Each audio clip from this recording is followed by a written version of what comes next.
És com si visquessis a casa teva, em pagant, i després, bueno, tot el menjar.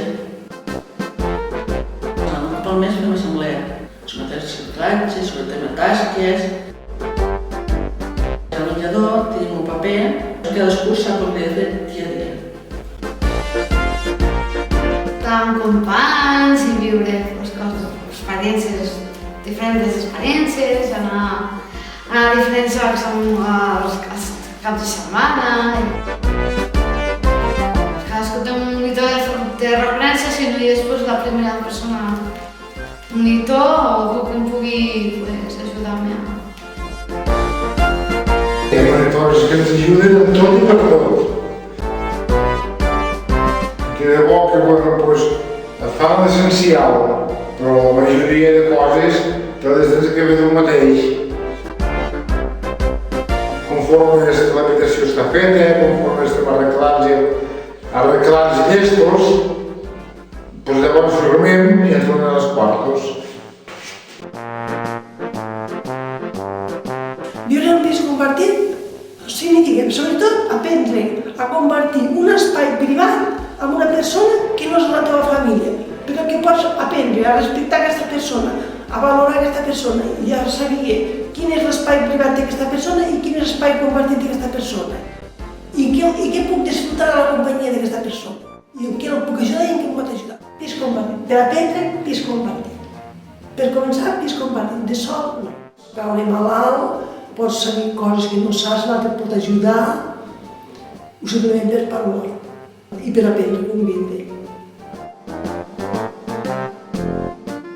Viure sol és tot el pis per tu i dius, faré el que vull. La llibertat aquesta de fer el que vulguis quan tu vols, però sempre amb el sentit comú de fer les coses com s'ha de fer. Hi ha les dues vessants, que tens de treballar molt, però que estàs de lujo.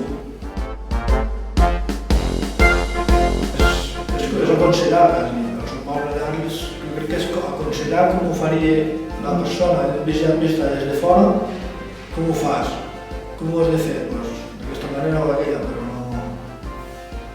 no t'acaba de fer les coses, i el que t'acaba de fer ho fas tu. Pues estic bé, sol estic bé. Fas la teva vida i el teu aire. Estic amb una persona que ve al dematí a ajudar per llevar i m'ajuda a preparar l'esmorzar i em fa el llit. I després jo ja durant el dia ja em fa el dinar i vaig fent.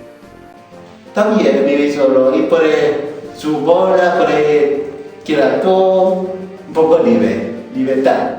Yo a veces me ayuda a llevarme a mi madre la comida, unas veces, y me ayuda también a limpiar un poquito. Estic la mar de bé sola. Està millor sol que acompanyat, mira. Almenys tens amigues i tu passes la mar de bé. A vegades no necessito ningú. Però bueno, tinc una germana que m'ajuda molt. Me dona menjar i molt apoyo, molt apoyo. Claro, es lo mejor, lo más bonito que hay. Bueno, para mí vivir con ellos pues es todo. Es que mi vida gira en torno a sus vidas, ¿no? Estoy por ellos están por mí. La clave es que nos estimem molt i nos apoyem molt i los quatre som una pinya. Me sento molt afortunat a tindre una família tan meravellosa que tinc. Hem muntat una família, fa molts anys que estem junts, hem passat les dures i les madures. Doncs és que em sembla que si em plantegés de no viure en parella tants anys, m'hi faltaria alguna cosa. Pues significa que és un puesto que la gent està passant bé, és bonic i que millor és un pare i una mare que quan estan allà sí t'ajuda.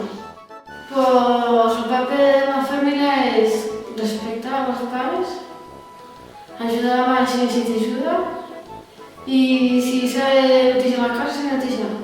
Per mi, viure en família és molt, tens un suport, tens un apoyo en els moments, en tots els moments. Tota la planificació de casa la porta la Mari. A la llar ens organitzem repartint les tasques.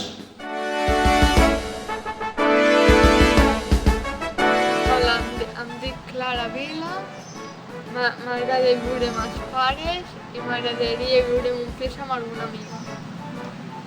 Hola, soc la Maria de Pans, vic amb els pares i m'agradaria viure sola amb una nòvia.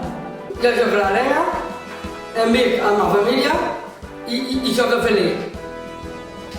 Em dic Susana, vic amb la meva família, amb meus pares, la meva germana, el meu tiet i el meu gosset d'Ac. Hola, em dic Miquel, el meu somni és viure sol amb la meva parella. Em dic Judit, vic amb els meus pares, amb el gat Tim.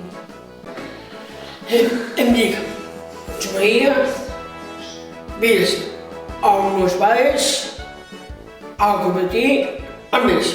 Estimo tota la meva família. I punt.